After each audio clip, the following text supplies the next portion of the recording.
ఇంకా మనతో పాటు జగడం సత్యనారాయణ గారు, టీడీపీ సీనియర్ నాయకులు, అందరికీ నమస్తే. టు స్టార్ట్ విత్ రవికిరణ్ గారు, చాలా అంశాలు ఉన్నాయి. అంటే ఈరోజు పవర్ స్టార్ పుట్టినరోజు కాబట్టి వారికి శుభాకాంక్షలు చెప్తూ స్టార్ట్ చేశాం. ఆంధ్రప్రదేశ్లో వరదలు గుంటూరు కృష్ణా జిల్లాలో రాజధాని ప్రాంతాన్ని ముంచెత్తి అతలాకుతలం చేస్తే ముఖ్యమంత్రి కంటి మీద నిద్ర లేకుండా రాత్రి నుంచి కలెక్టరేట్లోనే బస్ చేసి అన్ని ఏర్పాట్లు స్వయంగా ఆయన పర్యవేక్షిస్తున్నారు.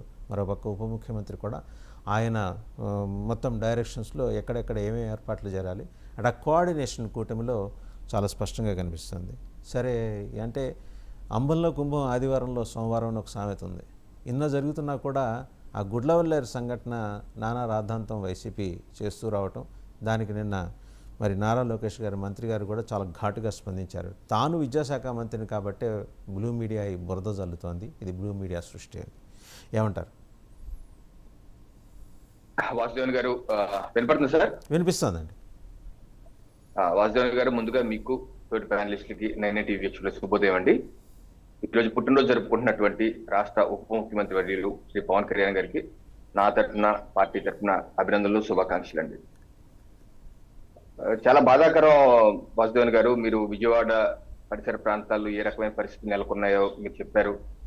గత వారం కూడా మనం ఇదే అంశం మీద వాగులు వంకలు ఏ రకంగా ఎంక్రోచ్ అయిపోయాయి, నగరాలు ఏ రకంగా ముంచెత్తబోతున్నాయి, క్లౌడ్ బస్ వాతావరణం మార్పు వలన క్లౌడ్ బస్ట్ వచ్చి ఏ రకంగా నెల్లూరు నగరం కావచ్చు, ఏలూరు కావచ్చు, ఈ వాగులు వంకలు ఆక్యుపై చేయడం వల్ల ఎన్ని సమస్యలు వస్తాయో మనం డిస్కస్ చేసాం.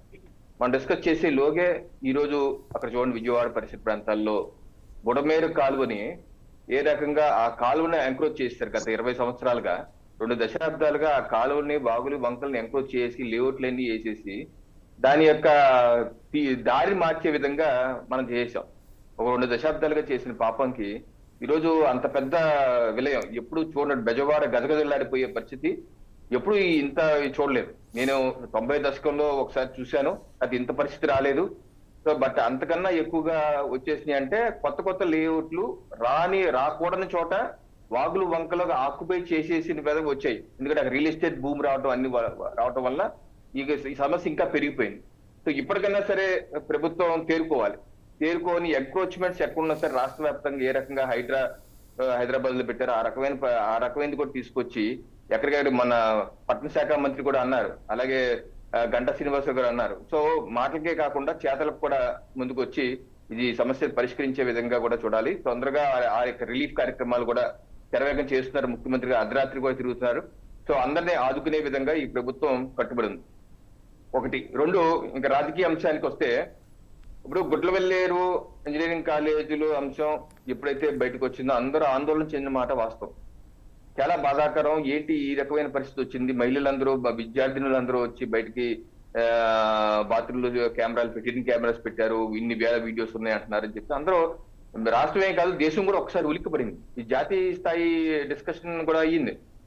అయితే వాస్తవానికి దానిలోకి వెళ్ళి విచారణ చేసి ఎస్పీ గారు, ఇంటెలిజెన్స్ బృందాలు అన్ని వచ్చి విచారణ చేస్తే అక్కడ ఎటువంటి ఆధారం లేదు, ఒక్క వీడియో కూడా లేదు. అంటే కొన్ని ఎలా ఉంటాయంటే వాసుదేవన్ గారు, దెయ్యం ఉందో లేదో అని మనకు తెలియదు, కానీ దెయ్యం ఉందన్న భయం మనం చంపేస్తాం. సో ఆ రకంగా అక్కడ హిడెన్ కెమెరా ఉంది అన్నది ఒక గట్టిగా ఇచ్చిన ప్రచారంతో ఆందోళన చెందారు, భయాందోళన చెందారు అన్నది నిన్న విద్యాశాఖ మంత్రి గారు చెప్తున్నట్టు కూడా ఉంది. ఇప్పుడు కూడా మనకి అక్కడ విచారణ జరుగుతుంది, ఎక్కడ ఒక ఆధారం లేదు. కాకపోతే దీనికి తోడు ఏంటంటే, సాక్షి పేపర్లో నిన్న చూడండి, నిన్న పతాక శీర్షికలోనే ఒక షవరు ఇప్పేసిన ఒక షవర్ ఫోటో పక్కన ఒక హిడెన్ కెమెరా టైప్ లో ఒకటి ఉంది. నేను పేపర్లో చూడగానే ఓ ఇది హిడెన్ కెమెరా అనమాట, ఇది షవర్ బిగించారు కదా అని నేను కూడా అనుకున్నాను. తీరా చూస్తే అది హిడెన్ కెమెరా కాదు, అది లైట్. అది అంటే అవాస్తవాలు ప్రచారం చేసి లేనిపోని విషయాలు ఉంది లేనట్టుగా కనికట్టు చేసే విధంగా పతాక శీర్షికలు చేసి ఈ ప్రశ్నకి జవాబు ఏది, ఇవాళ కూడా ఏదో ఇక్కడ మసిపూసి మాడికాయ చేస్తున్నారు అన్ని అబద్ధ ప్రచారాలు. వాస్తవాలు ఉంటే చెప్పండి, వాస్తవాలు ఉంటే అది చూపించండి. అది హిడెన్ కెమెరా చెప్పండి, ఇది ఉంది ప్రభుత్వం పట్టించుకోవట్లేదని చెప్పండి. అందుకని లేనిపోని విషయాలు చెప్పి ప్రజల్ని మభ్యపెట్టి రెచ్చగొట్టే ప్రయత్నం ఎందుకు చేస్తారండి? ఇదే కాదు, వరుసగా ఇదే కథనాలు. జత్వానీ గారి విషయంలో కూడా ఆవిడ యొక్క వ్యక్తిత్వం చేసే విధంగా అనేకమైన కథనాలు. ఒక్క ఆధారం ఉందండి, వాళ్ళు ఏమంటారు, రాష్ట్ర వ్యాప్తంగా దేశవ్యాప్తంగా అన్ని రాష్ట్రాల్లో ఆవిడ మీద చీటింగ్ కేసులు ఉన్నాయి, హనీ ట్రాప్ కేసులు ఉన్నాయి అన్నారు. ఒక్క ఎఫ్ఐఆర్ ఆవిడ ఛాలెంజ్ చేస్తుంది, నా మీద ఇబ్రహీంపట్నంలో కేసు కాక దేశంలో ఏ ఒక్క కేసు ఉన్నా ఎఫ్ఐఆర్ ఉన్నా చూపించండి అని ఆవిడ ఛాలెంజ్ చేస్తుంది. ఇది ఒక్క ఆధారం రవికిరణ్ గారు ఒకసారి రవికిరణ్ గారు మీరే మాట్లాడతారు. ఒకసారి మంత్రి లోకేష్ మాట్లాడారు నిన్న ఇన్సిడెంట్ మీద, ఒకసారి చూద్దాం అది. విద్యాశాఖ మంత్రి అయ్యాను కనుక నా పైన ఎక్కువ ఫోకస్ ఉంటుంది. I'm ready for that focus. I have no problem.